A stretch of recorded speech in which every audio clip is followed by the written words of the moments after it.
사도행전 13장부터는 사도행전의 후반부가 이제 시작이 됩니다. 안디옥 교회는 이방 선교를 위해서 하나님께 귀하게 쓰임받는 교회입니다. 말씀으로 철저히 훈련을 받았고요. 열정적으로 하나님을 예배하고요. 그리고 순종하기 위해서 과감하게 결단하는 교회입니다. 하나님은 그런 교회를 쓰십니다. 본문 4절에 성령님은요, 바나바와 사울을 선교사로 파송하십니다. 표면적으로는 안디옥 교회가 그들을 선교사로 파송하는 것이지만 영적으로 보면 성령님이 주도적으로 그들을 파송하고 계시는 겁니다. 이제 바울과 바나바의 1차 선교가 본격적으로 시작이 됩니다. 특이한 점이 하나 있는데요. 본문 9절에 보면 사울의 이름이 바울로 바뀌게 됩니다. 여기서 사울은 유대식 이름이고요. 바울은 로마식 이름입니다. 사울은 맨 처음 다메섹에서 부활하신 예수님을 만나고요. 부활하신 예수님께서 그를 이방인 선교를 위해서 특별하게 부르셨죠. 그가 이름을 바꿨다는 것, 그만큼 그는 이방인 선교에 대한 각오, 다짐, 결단이 남달랐다. 그런 의미가 될 겁니다. 바울과 바나바의 1차 선교는 사도행전 13장 4절부터 14장 26절까지입니다. 그 일정을 먼저 성경을 통해서 자세히 간략하게 살펴보려고 합니다. 사도행전 13장 펴놓고 계시니까 4절에 보면 안디옥입니다. 여기 안디옥을 수리아 안디옥 이렇게 표현을 합니다. 수리아 지역의 안디옥이죠. 수리아 안디옥에서 출발하여 실루기아로 갑니다. 배를 타고 구브로 섬에 도착을 하죠. 5절에 보면 살라미를 거쳐서 6절 바보로 이동을 합니다. 13절에 배를 타고 밤빌리아에 있는 버가에 도착을 합니다. 14절 비시디아 안디옥, 그리고 51절에 이고니온으로 가게 됩니다. 이제 14장으로 넘어가시면 6절에 루스드라, 그리고 20절 더베로 가게 됩니다. 더베라는 이 지역은 바울의 1차 선교의 반환점입니다. 마라톤을 하면 반환점이 있죠. 이 더베가 바로 반환점입니다. 그리고 21절에 보시면 루스드라, 이고니온, 비시디아, 안디옥, 24절에 밤빌리아, 그리고 25절에 버가, 아탈리아, 배를 타고 수리아 안디옥에 돌아오게 됩니다. 바울과 바나바의 1차 선교는 아마도 추정인데요. 거의 한 1년 6개월 이상 걸렸을 것으로 추정을 합니다. 오늘 본문은 바울과 바나바의 1차 선교 가운데 설교 제목을 보시면 구브로입니다. 구브로 섬에서 행한 선교 사역을 말씀하고 있습니다. 구브로 섬은 지도책을 놓고 보시면 지중해에서 세 번째로 큰 섬입니다. 본문 5절에 살람이라는 지명, 구브로 섬에서 가장 큰 도시이고요. 본문 6절에 바보라는 이 지명, 구브로 섬의 수도입니다. 그러니 총독이 거기에 있는 겁니다. 구브로 섬은 우리가 잘 아는 대로 바나바의 고향이기도 합니다. 사도행전 4장 36절, 구브로 섬에서 난 레이족 사람이 있으니 이름은 요셉이라 사도들이 일컬어 바나바라 하니라. 지금 바울과 바나바가 1차 선교를 갔죠. 그 바나바의 고향 구브로에서 선교 사역이라고 보시면 됩니다. 1차 선교 때 바울과 바나바가 복음의 씨앗을 뿌리게 됩니다. 그리고 2차 선교를 떠나려고 하는데 바울과 바나바가 마가라는 인물 문제 때문에 심각하게 다투고 서로 갈라지게 됩니다. 그래서 바나바는 마가를 데리고 다시금 구브로 지역에 가서 또 복음 사역을 감당합니다. 1차 때 복음의 씨앗을 뿌리고 2차 때 물을 주면서 그 복음의 씨앗이 잘 자라게 했던 겁니다. 그가 데리고 간 마가, 오늘 본문 13절에 보시면 요한입니다. 요한. 그래서 마가 요한 이렇게 흔히 표현하기도 합니다. 역사적으로 보면 AD 325년에 니케아 공회의가 열리게 됐는데요. 그 공회에서 구브로 지역에 주교 3명을 파송을 합니다. 무슨 의미일까요? 바울과 바나바가 1차 때 복음의 씨앗을 뿌리고 2차 때는 바나바와 마가가 물을 주면서 그 복음의 열매를 맺게 되고요. 그래서 구브로 지역에 있는 교회들이 꾸준히 성장을 하게 됐어요. 그래서 AD 325년 주교 3명을 파송해야 될 정도로 그렇게 교회들이 성장해 갔더라는 것을 알 수가 있죠. 오늘날 이 구브로 섬을 키프로스라고 표현합니다. 키프로스 공화국 있죠. 키프로스 공화국 안에는요, 그리스도 정교의 교인들이 한 80% 정도 차지합니다. 그리고 이슬람이 한 17% 정도 되죠. 기독교 국가라고 여러분 보시면 되겠습니다. 키프로스 안에는 세계에 기억할 만한 기념교회가 있습니다. 3명의 인물을 기념하는 교회인데요. 하나는 바울 채찍 기념교회가 있고요. 또 하나는 바나바 기념교회가 있고요. 그리고 세 번째로는 다소 좀 생소하지만 나사로 기념교회가 있습니다. 3개의 기념교회. 성경에는 나오지 않지만 기독교 전승에 의하면 이런 일이 있습니다. 바울과 바나바가 1차 선교를 할 때 바울이 바보 지역에서 채찍을 많이 맞았다는 겁니다. 그러면서 열심히 복음을 전했는데 그걸 기념해서 바울 채찍 기념교회가 그곳에 서 있는 겁니다. 채찍 맞은 것을 기념할 필요가 있나 그런 생각도 들기는 해요. 아무튼 바울을 기념하는 기념교회가 있고요. 바나바 기념교회도 있습니다. 바울과 1차 선교를 했고요. 2차 때는 마가와 함께 그 구브로 지역에 가서 선교를 하죠. 그런데 그 당시 유대인 폭동이 일어난 일이 있습니다. 그 폭동 때 바나바가 돌에 맞아서 순교를 해요. 그래서 그곳에 바나바 기념교회가 지금 현재 서 있고요. 그래서 지금 그리스도 정교의 교인들은요, 우리는 바나바의 후계자다 그렇게 자부심을 갖고 있기도 합니다. 나사로 기념교회가 있습니다. 다소 생소한데요. 요한복음 11장에 보면 죽었던 나사로가 살아나게 됐죠. 예수님께서 살려주신 일이 있죠. 그 나사로는요, 초대교회 당시 바리새인들로부터 엄청난 핍박을 많이 받은 사람입니다. 왜냐하면 나사로 때문에 예수 믿는 사람들이 많아요. 죽었다가 살아난 그런 기적이 있기 때문에. 그래서 바리새인들이 주목을 하고 나사로를 많이 핍박을 해요. 스데반이 순교할 때 이런 일이 있었다고 합니다. 나사로도 체포했어요. 죽이지는 못하고 팔레스타인 지역에서 추방을 시킵니다. 그래서 지중해에 묶어가지고 배에 실어서 지중해로 떠나 보냈는데 그 배에 구멍을 뚫었어요. 가다가 침몰하면 알아서 되라는 거죠. 그런데 그 배가 가다가 이 구브로 지역 남쪽 해안에 도착을 해요. 겨우 살아났어요. 그가 그곳에서 열심히 복음을 전합니다.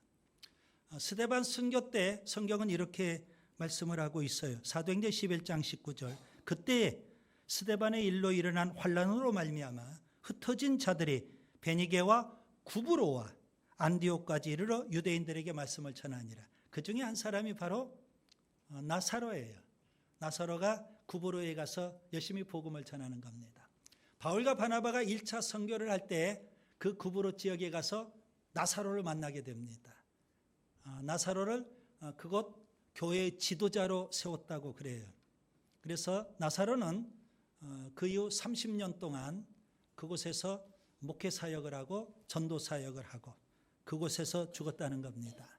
그래서 그곳에 나사로 기념교회가 서 있는 겁니다. 여러분 오늘 본문을 좀 더 자세히 관찰해 보면 바울과 바나바의 1차 선교 때 구브로 지역이죠. 구브로 지역에서 선교를 하게 되는데 그곳에 3명의 인물, 주목할 만한 3명의 사람이 있는 것을 우리가 살펴볼 수가 있습니다. 그 3사람은 우리가 흔히 전도할 때 우리 주변에 있는 세 부류의 사람이다 이렇게 적용할 수도 있겠죠. 그들은 누구일까요?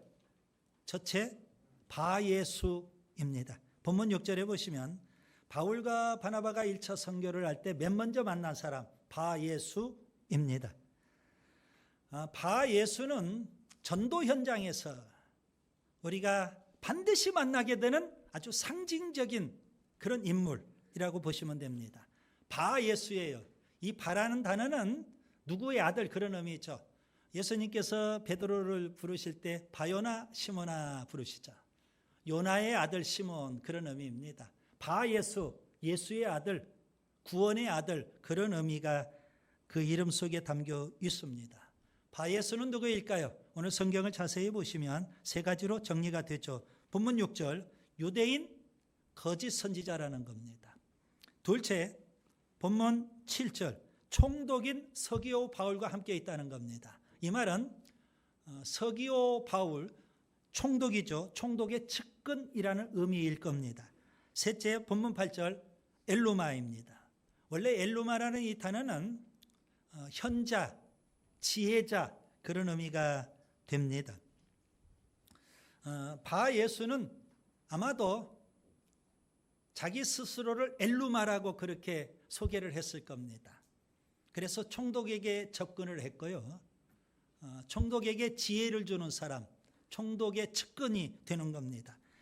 좀 더 구체적으로 표현하면 총독이 아마 고문 역할을 했을 거라고 추정해 보는 겁니다. 그런데 이 바예수는 총독 서기오 바울을 미혹하는 사람입니다. 본문 8절에 보시면 그는 바나바와 바울을 대적하고요.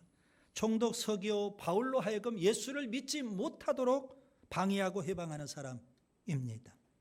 성령으로 충만한 바울이 그런 바예수를 주목을 합니다. 그리고 그의 정체를 폭로하죠. 본문 10절을 보세요. 모든 거짓과 악행이 가득한 자요 마귀의 자식이요 모든 의의 원수요 주의 바른 길을 굽게 하기를 그치지 아니하겠느냐. 그의 정체를 폭로해버려요. 그리고 그에게 선포합니다. 본문 11절 보라 이제 주의 손이 내 위에 있으니 내가 맹인이 되어 얼마 동안 해를 보지 못하리라. 바울이 선포한 그 즉시 그는 앞을 보지 못하는 맹인이 되고 말았던 겁니다. 여러분 전도 현장에서 우리가 반드시 만나게 되는 사람 바예수인데요. 무슨 의미일까요? 영적 전쟁이라는 겁니다. 선교사들이 흔히 하는 이야기가 있습니다. 선교 현장에 가서 원주민들한테 복음을 전할 때 가장 방해하는 사람이 있다는 겁니다. 누굴까요? 원주민 무당입니다. 선교사들을 대적을 하고요. 원주민들을 선동을 해서 선교사가 전하는 복음, 예수를 믿지 못하도록 회방하고 방해하는 그런 세력이 무당입니다. 원주민 무당. 신앙생활은 마귀 사탄과의 영적 싸움입니다. 그런데 육신의 눈을 갖고 있는 우리들이 영적 세계를 잘 보지 못하고 알지 못하기 때문에 이 영적 전투에 대해서 우리가 무지한 경우들이 의외로 많습니다. 여러분 우리가 알든 모르든 원하든 원치 않든 예수 믿는 순간부터 우리는 그리스도의 군사입니다. 바울은 이렇게 말씀합니다. 에베소서 6장 12절 우리의 씨름은 혈과 육을 상대하는 것이 아니요 통치자들과 권세들과 이 어둠의 세상 주관자들과 하늘에 있는 악의 영들을 상대함이라. 혈과 육과 싸우는 게 아니라는 겁니다. 우리가 사람들과 싸우는 게 아니에요. 우리의 싸움은 마귀 사탄, 어둠의 세력들, 악한 세력들과 싸우는 영적 싸움입니다. 베드로도 이렇게 말씀합니다. 베드로전서 5장 8절과 9절. 근신하라, 깨어라. 너희 대적 마귀가 우는 사자같이 두루 다니며 삼킬 자를 찾나니 너희는 믿음을 굳건하게 하여 그를 대적하라. 야고보도 이렇게 말씀합니다. 야고보서 4장 7절. 마귀를 대적하라. 그리하면 너희를 피하리라.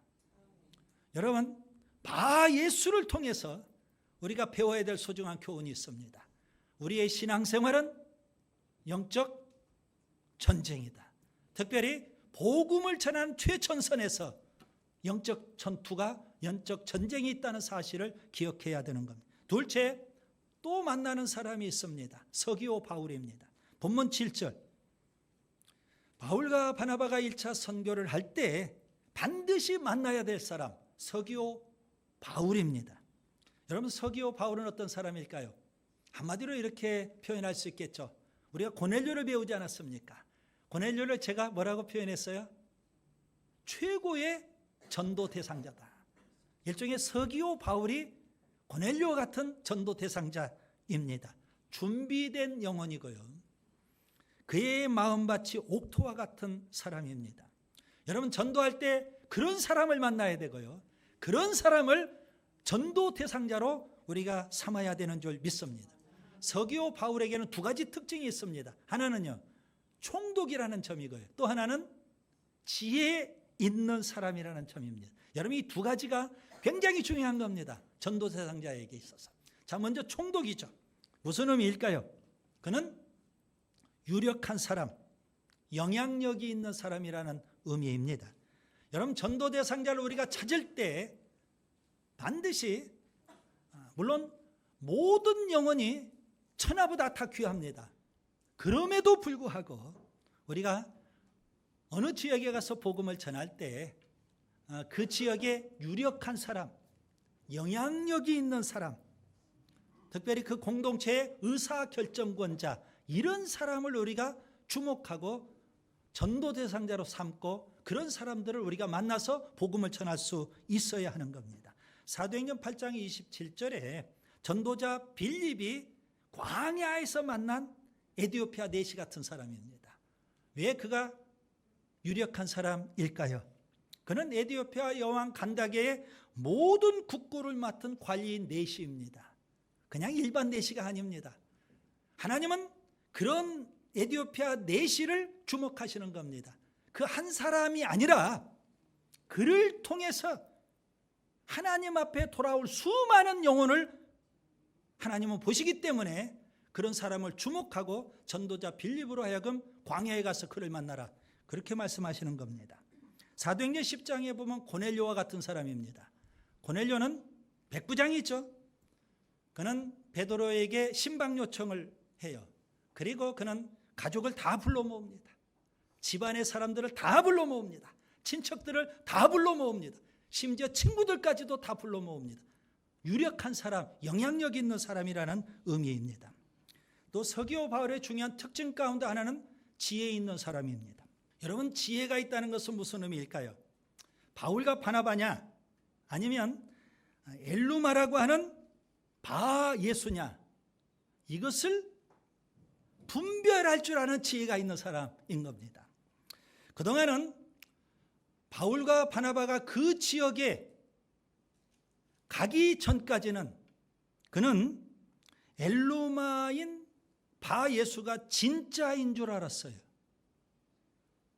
그런데 바울과 바나바가 그곳에 온 이후 누가 진짜이고 누가 가짜인지, 누가 참이고 누가 거짓인지 그는 분별하는 지혜가 있었던 겁니다. 그는 바 예수가 방해하고 회방함에도 불구하고 그는 바울과 바나바를 적극적으로 불러들입니다. 그리고 그를 통해서 하나님 말씀을 들으려고 했던 겁니다. 이게 지혜예요, 여러분. 하나님 말씀을 뭐 하려고요? 듣고자 했다는 거죠. 아마도 서기오 바울은요, 진리를 탐구하는 사람이었을 거예요. 진리를 탐구하는 마음이 그 안에 강렬하기 때문에 어느 날 유대인이 왔어요. 그리고 그가 선지자래요. 또 자칭 엘루마라고도 말을 해요. 그래서 그를 가까이 하면서 진리에 대해서 더 알고 싶어 했던 거예요. 그런데 이제는요, 진리를 탐구하기 위해서 더 이상 바예수를 붙잡을 필요가 없는 거예요. 바울이 있고 바나바가 있어요. 이게 지혜 아니겠습니까? 바울과 바나바를 통해서 하나님 말씀을 듣겠다는 거예요. 여러분, 지혜하면 우리가 솔로몬을 생각하죠. 솔로몬의 지혜는 뭘까요? 열왕기상 3장 9절에 보면 주님께서 솔로몬에게 지혜를 주시죠. 그런데요, 솔로몬은 지혜로운 자예요. 그가 왕으로서 백성을 재판할 때 듣기를 원했어요. 잘 듣고 정확하게 선악을 분별하기를 원했다는 거예요. 여러분, 잘 듣는 게 이게 지혜입니다. 예배당에 왔어요. 지혜로운 자는 하나님 말씀을 들을 줄 아는 거예요. 동일한 공간에서 동일한 목사를 통해서 설교를 들어도 예배 끝난 다음에 순모임할 때 보면 엉뚱한 얘기를 하는 경우가 있어요. 정반대의 의미로 받아들이는 사람도 있어요. 시험 드는 사람도 있고 은혜 받는 사람도 있더라는 겁니다. 잘 듣는 게 지혜라고요. 그래서 예수님께서는 항상 말씀을 전하시고 맨 마지막에 항상 하시는 말씀이 있어요. 누가복음 8장 8절. 들을 귀 있는 자는 들을지어다. 귀는 다 갖고 있어요. 그런데 정말 중요한 건 뭐예요? 들을 귀가 필요해요. 그게 지혜 있는 사람이에요. 잘 듣고 마음에 잘 새기고 그리고 손발로 그 말씀을 잘 실천할 줄 알아야 된다는 말씀입니다. 그 다음에 셋째 또 우리가 만나게 되는 사람이 있어요. 마가 요한입니다. 여러분 본문 5절을 보세요. 바울과 바나바가 1차 선교를 떠날 때 요한을 수행원으로 둡니다. 그런데 구브로 선교를 끝내고 배 타고 밤빌리아 버가에 도착을 해요. 본문 13절에 보면 갑자기 마가 요한이 예루살렘으로 돌아가 버립니다. 도대체 구브로 선교에서 무슨 일이 벌어졌길래 선교를 떠났던 마가 요한이 구브로 선교를 끝내고 이제 배 타고 밤빌리아 버가에 도착했을 때 그가 집으로 돌아가 버렸을까? 이게 의문이에요. 그의 이름은요, 사도행전 12장 12절, 사도행전 15장 37절에 보면 마가라 하는 요한이라고 있어요. 우리가 흔히 마가 요한 이렇게 표현합니다.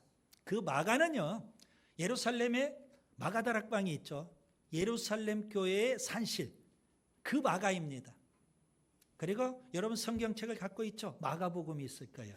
마가복음의 저자가 바로 오늘 본문에 나오는 마가 요한입니다. 왜 그는 선교 도중에 포기하고 돌아가 버리고 말았을까요? 성경은 그 이유를 자세히 설명하지는 않아요. 다만 우리가 추정해 보는 거예요. 바울과 바나바가 2차 선교를 할 때요, 마가 문제가 두 사람을 갈라놓게 됐어요. 마가 문제 때문에 바나바는 그래도 마가를 데리고 가자. 바울은 선교가 장난이냐, 도중에 포기한 사람 데리고 갈 수 없다. 그래서 두 사람이 심각하게 다투고 싸우고 갈라져 버렸어요. 그게 성경이 우리에게 말씀해 주는 전부예요. 마가가 왜 포기했을까요? 아마도 성숙하지 못한 신앙 때문이었을 겁니다.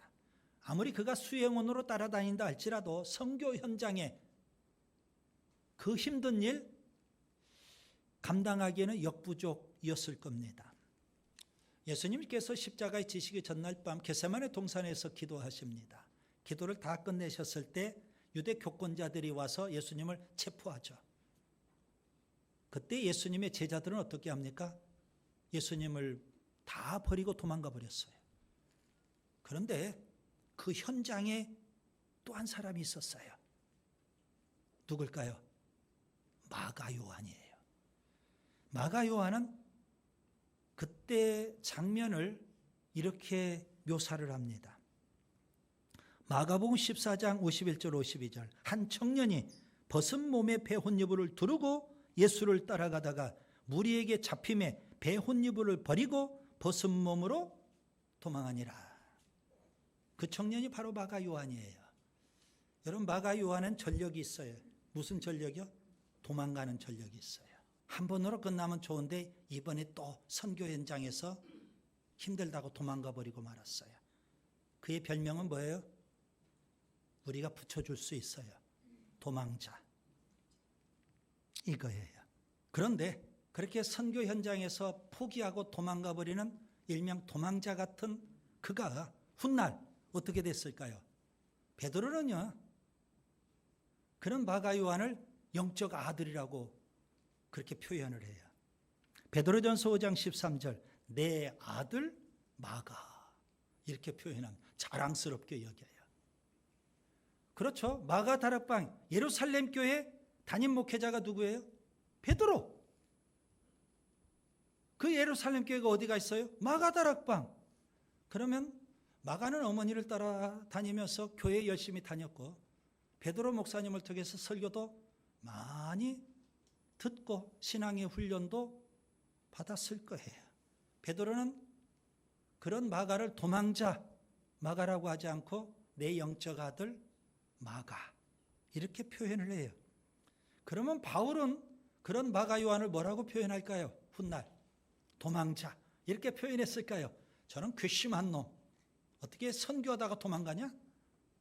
사람 취급도 안 할 법도 한데, 빌레몬서 1장 24절에 바울은 이렇게 표현합니다. 나의 동역자 마가.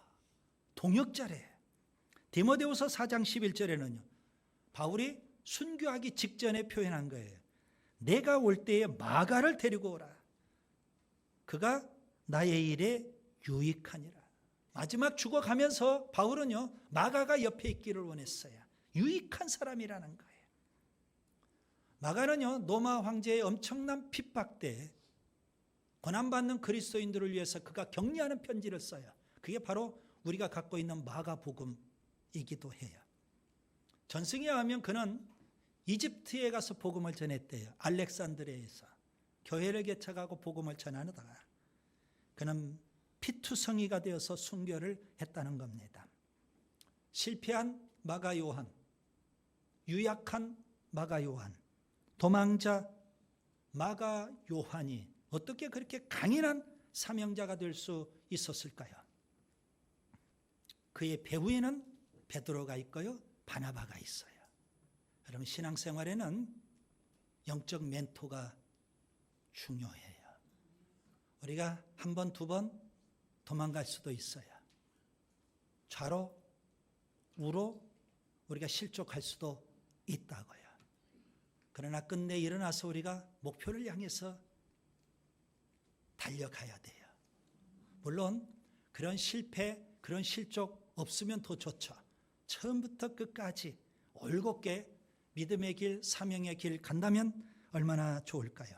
여러분, 신앙생활은 마라톤과 같아요. 말씀과 기도, 기본기가 탄탄해야만 건강한 제자가 될 수 있어요. 경건훈련에 힘써야만 좋은 사역자가 될 수 있어요. 신앙의 훈련을 끊임없이 받아야만 강인한 사명자가 될 수 있어요. 여러분, 실족하지 않고 끝까지 사명의 길을 달려가는 사명자가 될 수 있기를 바랍니다. 이제 말씀을 정리합니다. 안디옥 교회는 최초로 선교사를 파송한 교회입니다. 바울과 바나바 1차 선교를 떠나요. 맨 먼저 바나바의 고향인 구브로 섬에서 복음을 전합니다. 그곳에서 세 부류의 사람 만나게 돼요. 첫 번째, 바예수입니다. 선교를 방해하는 악한 세력과 영적 싸움이 있어요. 둘째, 서교 바울입니다. 우리가 지혜롭게 잘 찾아보면 좋은 전도 대상자를 만날 수 있어요. 셋째, 마가 요한입니다. 도중에 포기하고 도망갈 수도 있지만 끝까지 포기하지 않고 우리가 사명에 살아야 하는 줄 믿습니다. 기도합니다.